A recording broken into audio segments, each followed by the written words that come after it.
since we're talking about the availability of resources, since we're talking about money, since we're talking about getting to a bag, you do know that inflation is real across the board. And it's not just with housing. It's not just with food. It's not just with gas. It's not just with traveling. It's not just with interest rates. It's not just with credit cards. It's also the thing that a lot of y'all, especially my black people, value the most. And that is your Chargers and Challengers and Hellcats. Make sure y'all hit a like for the YouTube algorithm, man. Thanks to Bidenomics, inflation now putting the squeeze on new car buyers. Unless you're willing to shell out more than $20,000, you only have one option on the market right now. But if you've got more than $100,000 to spare, you have more than 30 different models to choose from. And if you're thinking, let's think about that for a minute. Let's take that in. I don't want to just skip over different talking points in order to try to get to the real meat. But let's take that in because we need the context before we start really having a conversation. All right? One model is available for $20,000. 32 models are now available for over $100,000 plus. I did the show the other day where I showed y'all last week that the Cadillac Escalade, the one that they just revealed, the new Cadillac Escalade, the electric one is starting at $130,000.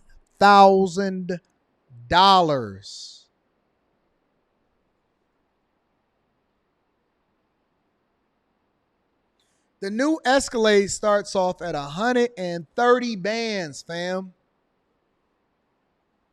What is inflation? Let's revisit this for all of our new people that's tuning into the live stream that is not familiar with what it is that we've been doing over these last few years. What is inflation? That means that the value of your money is less and the cost of living goes up.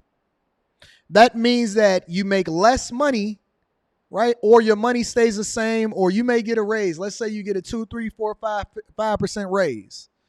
However, the cost of living is actually 6, 7, 8, 9%, as it has been over the last few years. Inflation is basically the value of your money going down or it not going as far, just to give you the cliff notes, right? It means that when you go to the gas station, your money doesn't stretch as far. When you get a raise and now everybody is saying that they make $100,000 a year, $100,000 a year really don't mean anything because the cost of living is going up significantly. You used to be able to buy a car. You used to be able to go to the movies. You used to be able to go out to eat for cheaper than what you going out now. That means that as the value of money goes up, the cost of living is higher. Your money doesn't stretch as far. When you buy a car now, your car payment is significantly more. Your house payment is significantly more. Food, gas, shelter. You going out on a date in order to impress these hoes is significantly more, right? And so in order for us to be able to maintain that lifestyle, then we have to have at least assets that generate revenue that allow us to be able to tamp down that inflation, or we got to continue to chase that bag and make way more money as a result of it. All right, let's continue. hey, I'll just purchase a second vehicle and save a few bucks. Well, think again, the average used car price is listed at $27,000. That's up 30% from pre-pandemic levels. Do you know what it means to have something that's 30% more than what it was or what it used to be 1 to 2 years ago? 30% more. Meanwhile, you also have a record number of repossessions that's happening, meaning that people are financing cars that they can't really afford, but then they coming back into the market and they saying, listen, I can't afford that car. I'm giving it back and I need to buy another car that I can afford. So now I'm going to take the ding on my credit. But before I take the ding on my credit, I'm willing to buy a used car in order to be able to get myself back and forth to work or be able to go back and forth on that date so I can get bust down.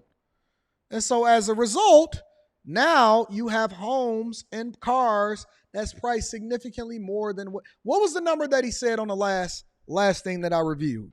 He said homes are 30 to 31% more than what they're supposed to be. Same thing with cars. Inflation is impacting you across the board. And taking into account higher interest rates on both new and used cars, a new ride for price-conscious auto shoppers might be completely out of the question. Here, now to divvy it all up and divide it all up, talk about the numbers. As automobile expert. Hold on, let's back up for a minute. I don't want to leave that out. Interest rates. So this is the amount of money that you paying over into the bank or whoever it is that you finance your car to, in addition to whatever you paying in principal, okay?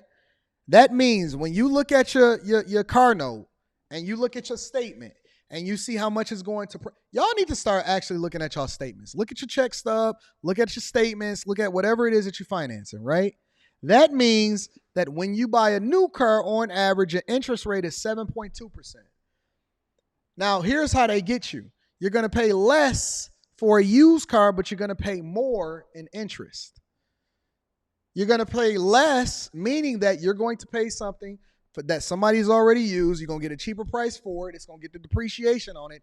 But the dealers are going to make more money. The finance companies are going to make more money because they get to charge you more interest as a result of it, all right? I want you to understand how money works. Completely out of the question. Here, now to divvy it all up and divide it all up, talk about the numbers, is automobile expert Mike Caudell. Mike, good to see you. So what do you make of this new market? The auto producers are pushing these EVs. American consumers, we don't want them.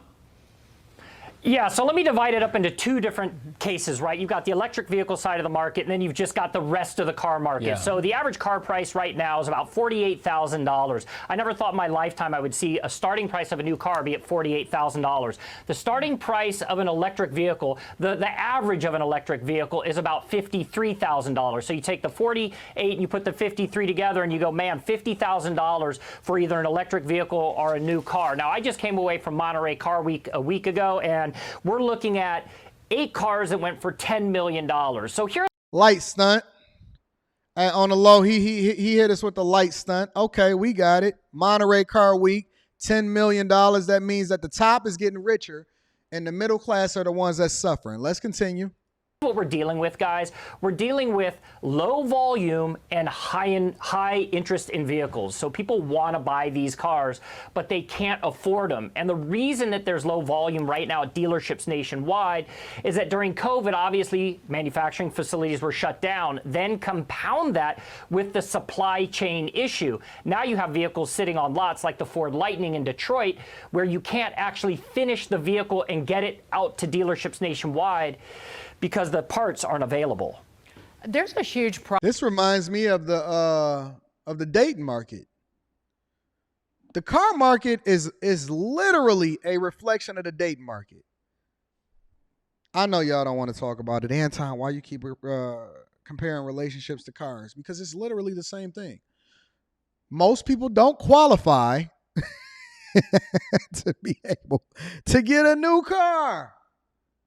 Most women don't qualify for the man that they want. Most men don't qualify for the standards that women have for them, right? It's the same thing with the car market. And so what you do is you start to get a lot of used vehicles that have inflated prices that's then being sold to people that don't know that they actually getting a lemon until they actually got to live with the lemon, until they start driving a car. And they realize, oh, man, this chick been buzzed down more times than that fentanyl that they got coming across the border. This chick done been stepped on more than that tranquilizer that they got in the inside of that fentanyl. The used car market is literally the exact same thing as the Dayton market. So now when you go out to go and get a car, you can't find anything that is not valuable enough that actually can substantiate the type of money that you put into it. So now you got to make the adjustment. It's similar to the Dayton market. You can't go out there and find a chick that's either A, hasn't been on OnlyFans, B, is not for the streets, C, is not Instagram clout chasing and trying to be in somebody else's DMs, or D, they don't have a kid in tow talking about they want you to be the step baby daddy. So now either you want to continue to participate in the market or you can settle down. Which one is it? Most people is choosing to forego participating in the market altogether. They don't even want to buy a car. I'm going to just stick with what it is that I have. That's why you got a lot of people saying, listen, I want to get out there, but the grass ain't really greener on the other side. The used car market is literally the exact same thing as the Dayton market, but let's continue. Problem, Mike, and let's stay on top of the electric vehicles for a minute. The Biden administration's push, and this is classic industrial policy that they've lifted from communist China, to put an electric vehicle in every driveway. It's hit a snag, and you mentioned Ford. Ford recently reduced its EV production targets as supply far outpaces demand. Unsold green cars piling up in dealer lots. And if you watch the emulating China, But China, that policy has been a disaster. It accounts for more than half of the world's EV production, but just look at this video of hundreds of electric vehicles sitting abandoned in lots across the country. The U.S. is very clearly headed toward the same problem. So they've emulated a policy that's all. Well, she's wrong, though. She's 100% wrong. And the reason that she's wrong is because most people in China, they're manufacturing these cars, but they can't actually move the cars. The demand is still there, even though people are getting their cars repossessed, because we have better financing and better ways and creative financing in order to get people in these cars that they really can't afford, because most people buy cars based off of what their payment is and not based off of what the car actually costs. The difference is there's logistic problems in the United States of America, but there's affordability problems from a manufactured economy over in China. So she's being disingenuous because she's on Fox and she doesn't like Biden, and she's leaving out the details and the context, or maybe she just doesn't understand. But to shoot Biden a little bit of bail, obviously is completely different than what's going on in China. And that's why you got to have the understanding, because you don't want to let these people just spew talking points just because they're on the right or just because they're on the left. It's reasons and it's context to be added in these conversations. Ultimately been a disaster. People don't want these cars.